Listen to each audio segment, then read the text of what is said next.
Hello guys, welcome to the class. Black manga ఎక్స్ప్లెనేషన్కి స్వాగతం. ఈ వీడియోలో వచ్చి బ్లాక్ చాప్టర్ 334ని ఎక్స్ప్లెయిన్ చెప్తాం గైస్. ముందు చాప్టర్లో హ్యూగో ఈసీని కంప్లీట్గా క్రష్ చేయడం చూసాం. బట్ ఈసీ వచ్చి తన ముందర ఉన్న సిచ్యువేషన్ని ఓవర్కమ్ చేయకుండా ముందు ఎలా ఉన్నాడో అలా యూజ్లెస్గా ఉండడం చూస్తాం. ఇక హ్యూగో చెప్పింది తను బిలీవ్ చేసి తను డౌట్లో పడిపోవడం చూసాం. అయితే అది తనలో అలానే ఉండిపోయింది. ఇక లోకి వర్సెస్ రిన్ మ్యాచ్అప్లో రిన్ లోకి నుంచి ఎస్కేప్ అయ్యి గోల్ చేసే టైంలో హ్యూగో తన గోల్ని స్టాప్ చేసి ఈసీతో ఇక్కడ బ్లూ లాక్ 1% లక్ వల్ల మీరు మ్యాచెస్ని గెలుస్తున్నారు. ఆ లక్కీ మ్యాచ్లో వర్క్ అవ్వదు. అలాగే నువ్వు నెంబర్ 1కి సూట్ అవ్వు.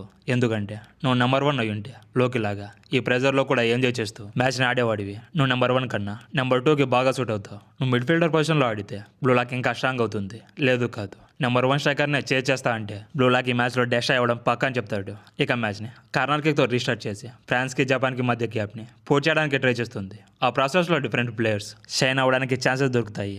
అయితే హ్యూగో ముందులాగే ఈ సెగీని హ్యూమిలేట్ చేస్తూ ఉంటాడు. అలాగే మనం ఎక్స్పెక్ట్ చేసిన క్యారెక్టర్ ఎవల్యూషన్కి రెడీగా ఉంటాడు.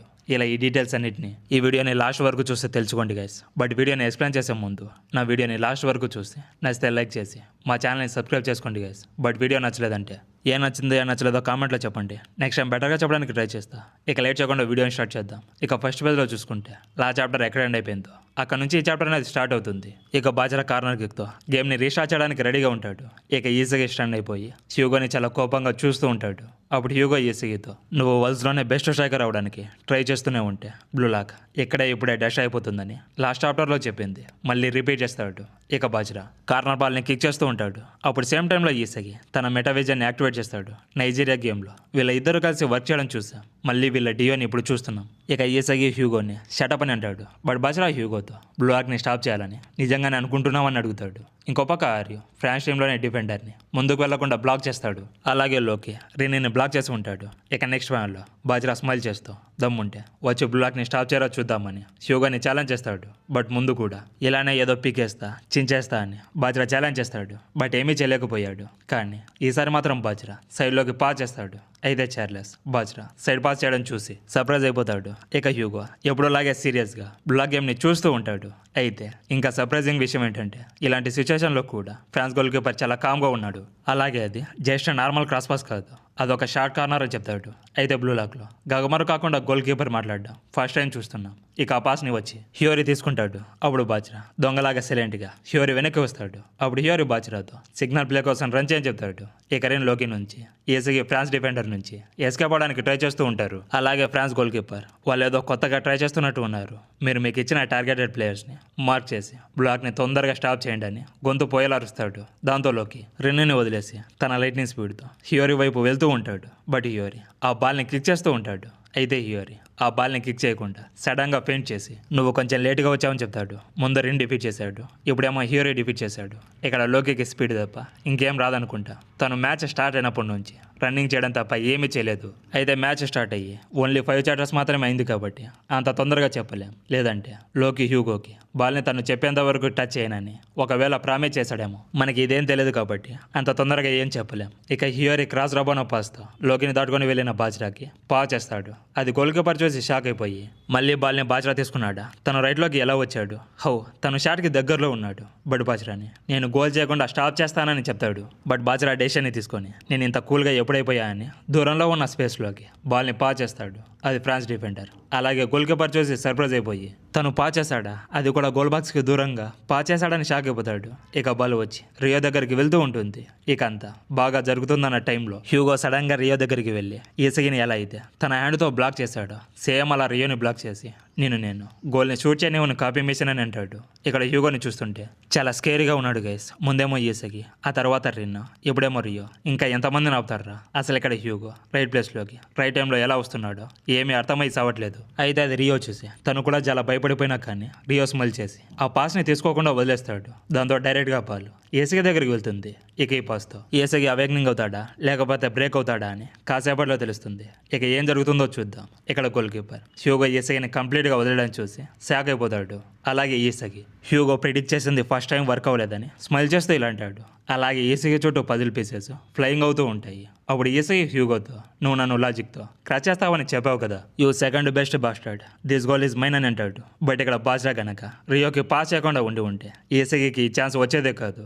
ఇక బాల్ ఈసీ డైరెక్షన్లో వెళ్తూ ఉంటుంది. ఇక ఈసీకి తన మెటావిజన్ యాక్టివేట్ చేసి బాల్ దగ్గరికి వెళ్ళి బాల్ని తీసుకునే లోపే చార్లెస్ సడన్గా అక్కడికి వచ్చి ఈసీని బ్లాక్ చేస్తాడు. అయితే అతన్ని బ్లాక్ చేసింది ఎవరో కూడా ఈసీకి అర్థం కాదు. ఇక్కడ ఈసీకి ఫైనల్గా హ్యూగో నుంచి ఫ్రీ ఆడాలనుకుంటే ఇప్పుడు చార్లెస్ వచ్చాడు. ఇక ఈసీని బ్లాక్ చేసి మాకు తెలియని కొత్త ప్యాటర్న్స్ని బ్లూలాక్ ఎప్పుడైతే యూజ్ చేస్తుందో అప్పుడు మేము మోస్ట్ అన్నయింగ్ పొజిషన్లో ఉన్న ఈసీ వచ్చి చాలా క్లోజ్గా వాచ్ చేస్తూ ఉంటా. అది నా జాబ్ అని చెప్తాడు. దాంతో మనందరికీ ఒకటైతే కన్ఫర్మేషన్ అయింది, బ్లూలాక్ ప్లేయర్స్ అందరినీ ఫ్రీగా వదిలేస్తారు తప్ప ఈసీని మాత్రం అసలు వదలరు. తనని ఒక పక్షిలాగా ఎక్కడికి ఎగిరిపోకుండా ఒక కేసులో బంధించినట్టు ఈసీని ఫ్రీగా మూవ్ అవ్వకుండా ఎవరో ఒకరు అతన్ని బ్లాక్ చేస్తూ ఉంటారు. ఇక చాప్టర్లోకి వస్తే ఈసీని చార్లెస్ బ్లాక్ చేయడంతో చాలా ఫ్రస్ట్రేట్ అయిపోయి వాళ్ళు మా సిగ్నల్ ప్లేను కూడా డెషా చేసి పారేస్తాడని అనుకుంటాడు. ఇక రైట్ సైడ్ నుంచి ఈసీని చార్లెస్ బ్లాక్ చేయడంతో ఈసీ తన మెయిన్ వెపన్ని యూజ్ చేయలేడు. అప్పుడే రిన్ చాంపా అతన్ని బ్లాక్ చేసినా కూడా ఈజీగా పర్ఫెక్ట్ పొజిషన్లోకి వచ్చి తనకి పాస్ చేయమని ఈసీని పిలుస్తాడు. ఇప్పుడు రిన్ ఈజీగా ఫ్రీగా గోల్ని స్కోర్ చేయొచ్చు. కానీ ఈసీకి మాత్రం 2 ఆప్షన్స్ ఉన్నాయి. ఫస్ట్ ఎపిసోడ్ లాగా వేరే ప్లేయర్స్కి గోల్ చేయమని బాల్ని పాస్ చేయడం, లేదా ఈసీని ఛాన్స్ తీసుకొని ఓన్గా గోల్ని స్కోర్ చేయడం. ఇక రిన్ ఈసీని మళ్ళీ పిలిచి ఓవర్ హియర్ అని అంటాడు. అప్పుడే ఈసీకి ఒకవేళ నువ్వు నెంబర్ 2గానే నీ పేట్ని యాక్సెప్ట్ చేస్తే బ్లూలాక్ స్ట్రాంగ్ అవడానికి ఛాన్స్ ఉంది, ఇప్పుడైనా మించిపోయింది లేదు, మిడ్ ఫీల్డర్ పొజిషన్లో ఆడమని చెప్పిన హ్యూగో ఫ్లాష్ బ్యాక్ ఈసీకి ఒక్కొక్కటి ఫ్లాష్ అవుతూ ఉంటాయి. దాంతో ఈసీకి హ్యూగో వర్డ్స్ని రిజెక్ట్ చేసి నెంబర్ 1 స్ట్రైకర్గా ఏం చేయాలని డిసైడ్ చేసుకొని తన మైండ్లో షటప్ యూ ఈడియట్ అని తన మెటా విషయాన్ని మళ్ళీ యాక్టివేట్ చేస్తాడు. దాంతో ఈసీకి చుట్టూ పజిల్ పీసెస్ గాల్లో ఎగురుతూ ఉంటాయి. అలాగే తన ఐస్ తన ఆరోతో గ్లో అవుతూ ఉంటాయి. ఇక ఈసీకి రిన్నిని పట్టించుకోకుండా నేను నెంబర్ 1గానే జీవిస్తా అని చార్లెస్ రైట్ నుంచి బ్లాక్ చేసిన తన ఓన్గా గోల్ని స్కోర్ చేయడం కోసం బాల్ని షూట్ చేస్తాడు. అది కూడా తన స్ట్రాంగ్ లెగ్తో అయినా లెఫ్ట్ లెగ్తో కాదు, 40% స్ట్రెంత్ ఉన్న తన రైట్ లెగ్తో షూట్ చేస్తాడు. అది చూసి రిన్ షాక్ అయిపోతాడు. ఇక కరాసు ఫోకస్తో చూస్తూ ఉండిపోతాడు. ఇక బాజ్రా ఆ గోల్ లోపలికి పడాలని కోరుకుంటూ ఉంటాడు. ఇక ఈసీ షూట్ చేసిన బాల్ ఆర్యు అలాగే 2 డిఫెండర్స్ని దాటుకొని నెట్లోకి వెళ్తూ ఉంటుంది. అయితే అందరూ ఈసీ షూట్ చేసిన బాల్ గోల్లోకి వెళ్ళి మ్యాచ్ని టైడ్ అవుతుందని అనుకున్నారా? అయితే మీరు పప్పులో కాలేసినట్టే ఫ్రాన్స్ గోల్ కీపర్ జంప్ చేసి బాల్ని పట్టుకొని ఈసీ గోల్ని స్టాప్ చేస్తాడు. ఇక్కడ ఈసీకి ఈ ప్లేస్లోకి గోల్ని షూట్ చేస్తాడని గోల్ కీపర్ ప్రిడిక్ట్ చేస్తాడు. అందుకే స్టాప్ చేయగలిగాడు. అయితే అది ఈసీకి చూసి కొంచెం డిఫరెంట్గా షాక్ అయిపోతాడు. ఇక కామెంటేటర్స్ అండ్ జపాన్ ఫ్యాన్స్ అందరూ చాలా అప్సెట్ అయిపోయి ఫ్రాన్స్ టీం జపాన్ టీంని స్టాప్ చేస్తుందని చెప్తాడు. అప్పుడే హ్యూగో ఈసీతో చూసావా, నీ 2-1 వాలీబాల్ టెక్నిక్ లేదా డైరెక్ట్ షాట్ లేకుండా నువ్వు ఒక బిలో యావరేజ్ స్ట్రైకర్. ఇలా అయితే నీ వల్ల బ్లూలాక్ ఓడిపోతుంది. ఇప్పటికైనా తెలుసుకో ఈసీ యోయిచి, నువ్వు చేంజ్ అవ్వగలవు. నీ ప్లేస్ని తెలుసుకొని నీ పేట్ని యాక్సెప్ట్ చేయమని చెప్తాడు. అయితే తన బ్యాగ్లో లోకిని చూడండి, గేమ్ని ఆడడానికి రెడీగా ఉన్నాడు. అలాగే ఈసీకి హ్యూగోని చాలా కోపంతో అలా చూస్తూ ఉంటాడు. ఇక బాజ్రా ఈసీని అలా యూజ్లెస్గా ఉండడం చూసి షాక్లో ఉంటాడు. ఇంకో పక్క హియోరి మన ప్లాన్స్ ఏవి వర్కౌట్ లేదు, ఇప్పుడు మనం ఏం చేయాలని ఆలోచిస్తూ ఉంటాడు. అలాగే రిన్ అండ్ ఈగోని చూపించి ఈసీ ఇప్పుడు మనకి యూజ్లెస్, అతన్ని యూజ్ చేయలేమని టెక్స్ట్ ఉంటుంది. చూస్తుంటే ఈసీని మ్యాచ్లో రీప్లే చేసేలా ఉన్నారు. ఇక అందరూ డౌన్ అయ్యి చాలా నెగిటివ్గా ఉంటే ఒక కాకి మాత్రం ఈ మొత్తం టైంను యూజ్ చేసుకొని ఏదో క్రేజీగా ప్లాన్ చేస్తుంది. ఇక లాస్ట్ ఫైనల్లో చూసుకుంటే కరాసు ఒక్కడే నిలబడుకొని ఫేట్ గురించి, ఆప్టిట్యూడ్ గురించి, అలాగే వరల్డ్స్ సెకండ్ బెస్ట్ గురించి తనలో తను మాట్లాడుకుంటూ ఉంటాడు. ఇక తన ఐస్ను చూసుకుంటే గ్లో అవుతూ ఉంటాయి. ఇక చాప్టర్ వచ్చి కరాసు ఎవల్యూషన్తో ఎండ్ అయిపోతుంది. ఇక కరాసు తన ఎవల్యూషన్తో ఫ్రాన్స్ టీంకి అగేనిస్ట్గా జపాన్ టీమ్ గోల్ని స్కోర్ చేస్తుందా? అలాగే ఈసీకి దీంతో తను కూడా ఎవల్యూషన్ అవుతాడా, లేదా ఫ్రాన్స్ టీమే కరాసు ఎవల్యూషన్ కూడా డేషా చేసి మ్యాచ్ను ముందులాగే డామినేట్ చేస్తుందో నెక్స్ట్ చాప్టర్లో చూద్దాం. సో నెక్స్ట్ చాప్టర్ అయితే మామూలుగా ఉండదు. అలాగే ఈ వీడియోని ఎవరైతే లాస్ట్ వరకు చూసారో వాళ్ళందరికీ థ్యాంక్ యూ గైస్. ఇక నెక్స్ట్ వీడియోతో మళ్ళీ కలుద్దాం. అంతవరకు సెలవు తీసుకుంటూ మీ యానిమే రివ్యూస్ తెలుగు.